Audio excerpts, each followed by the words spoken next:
Chapter 26. Everything is not fine. After Mum, Dad and Jenna didn't answer their phones, I had to distract myself. I took Roscoe for a long walk, fed him, tidied my room, did some homework, and still no news. I made myself some beans on toast, had a shower, still nothing. It's around 7 p.m. when the front door opens. I know, I'm sorry, are the first words out of Dad's mouth before pouring himself a glass of something that looked and smells gross. What the hell's been happening, I demand. I rang you about 1,000 times. I know, sorry, he takes a sip. Not much signal at the hospital. My stomach flips. I knew it. I bloody knew it. Your sister's had a funny few days, worse than usual. Not sure if you've noticed. Felt a surge of guilt run through me as I realised, actually, no, I didn't notice. Where the hell has my brain been? Everywhere but here. At school with Daisy, that's where. For God's sake. What kind of brother am I?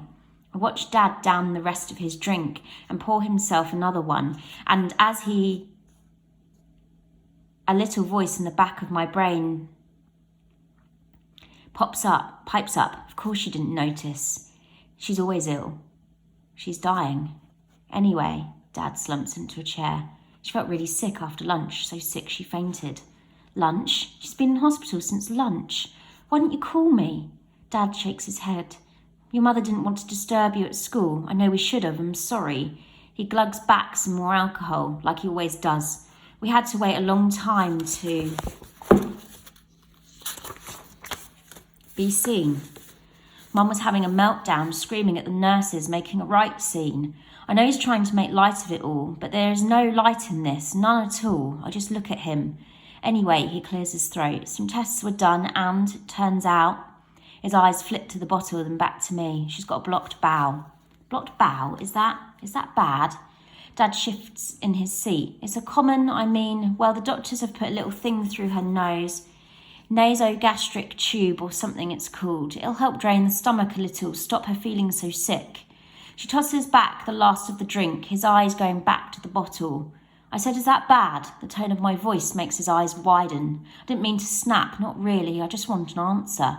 Although I'm also sort of don't. Yeah, it's bad. He sounds just as annoyed as I do. It means it's advanced, it's spread, it's gotten worse. It means, he looks at his feet. It means time's running out. He caves in then and reaches for the bottle again. I don't blame him. Do you want anything? Mum pumps her head into the living room. Tea, toast. No thanks, Mum, Jenna says. She sounds like she's got a really bad sore throat. No thanks. I haven't been able to stomach anything since last night, since another announcement, the worst one yet. You've been framed. Emmerdale, the news. Kent's flicking through the TV channels, looking at Jenna hopefully. It's like her love for crappy TV has completely fizzled out. Everything's fizzled out. How about a nice film? Mum asks, taking a seat next to me. Sure. Kent flicks on to the movie section and begins reeling them off. Jenna doesn't want any of them. I know she doesn't. I just want to scream at them all. Leave her alone. She just wants to lie there for a while. Wouldn't you? Mum swallows. Jenna, your father and I have been thinking and we're going to cancel our trip. No, Mum, Jenna starts to protest. Jenna, really, we can't. I know it's only one night, but that's one night too many. Cindy, please, Kent pipes up. We've been through this. I know you're worried, but it's all under control. I'm going to be here every minute to look after her. I know, Kent, but I really should be the one to... Cindy, you've had this room booked for months, Kent says firmly, and all your theatre tickets and everything. You need to go. Nothing's going to change here. You really shouldn't miss it, Mum, Jenna agrees. I don't want you to stay. I want you to go. Mum sighs deeply. Let me go and speak to your father again. I don't know. She leaves, taking some empty mugs with her, and the room falls into silence once again. I don't know what she thinks she's going to miss, Jenna croaks. I'm not going to fluff it in the next couple of days, am I? They said 3 months minimum. My heart sinks, just as it did when Mum told me the news last night. 3 months, maybe more, they can't be sure. 3 months. Too early for jokes like that, Kent nudges her and settles on an old Disney film. Look, Beauty and the Beast is on. Don't like that film anymore. Jenna rolls away from the TV, curling herself into a tighter ball. Kent tucks the blanket around her. Sure you do. I don't like anything anymore. She sounds on the verge of tears. I can feel my own growing wet. I don't like anything anymore either. None of this is fair, none of it. The dreams have come back. They never completely went away. To be honest, just became less scary and more bearable. I think it's because for a while I had a focus, a mission. The time frame was unlimited, it felt, though looking back now it never really was. Her days were always numbered. I just never liked to admit it.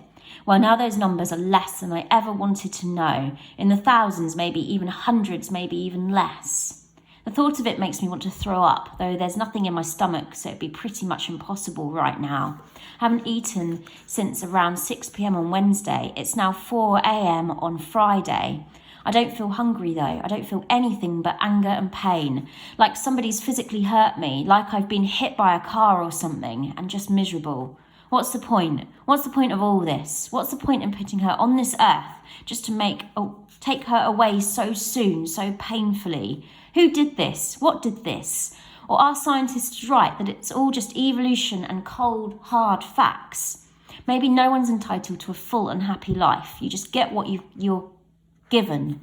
Well, what Jenna's been given isn't fair. My sister should be here until she's 90-something, hobbling around a bag of wrinkles and laughter, able to leave to venture beyond when she's ready. She's not ready now. Please, I clasp my hands together and squeeze my eyes shut. It's my last hope. Dear God, if you are up there or somewhere and you can hear me, please listen. My sister is poorly. They've given her months to live and... My voice is breaking. I know you probably get these requests all the time, but I'd like her to stay, please, just a little while longer. I can feel the tears rolling down my cheeks now, but I'm not strong enough to hold them in anymore. I promise I'll be a better person. We'll all be better people. We'll start going to church and reading the Bible. I mean, I have read it before, but not in a while. Anyway, please help Jenna. Amen. Keep my eyes closed for a moment, feeling the last few tears trickle off my face. I hope he heard that. I hope someone heard that. I really don't know if there's any creators, any gods for real. But if there is, they need to help me, help Jenna.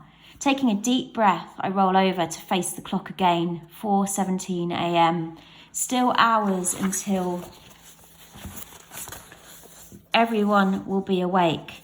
Mum and Dad go for their stay in London today. I know it's hard for Mum to leave Jenna, but I think it's nice for them to go and take their minds off for things for a while, if they can. I'm so lucky I've had Daisy and Callum and, in a weird sort of way, even Juice and schoolwork and things to fill my days. And of course, the project, the scrapbook of Beyond, which now we really, really need to finish.